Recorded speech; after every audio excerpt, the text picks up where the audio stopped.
Stem cell activation and photobiomodulation for tooth regeneration, a theoretical approach.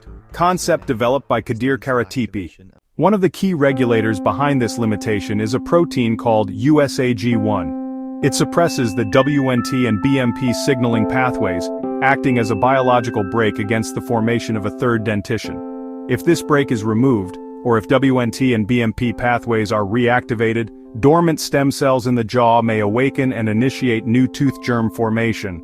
Our proposed model integrates three strategies. First, PRP and PRF, platelet concentrates providing a reservoir of growth factors. Second, photobiomodulation, red and near-infrared light between 660 and 850 nanometers, enhancing mitochondrial activity and ATP production. Third, optional USAG1 blockade through antibodies or genetic modulation. PRP and PRF release biological signals that prime stem cells. Photobiomodulation enhances cellular energy metabolism. Together they synergistically reinforce WNT and BMP signaling, creating an environment for potential regeneration.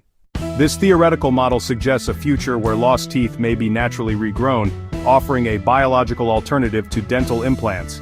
Developed and presented by Kadir Karatepe, Wiener Neustadt, Austria 2025.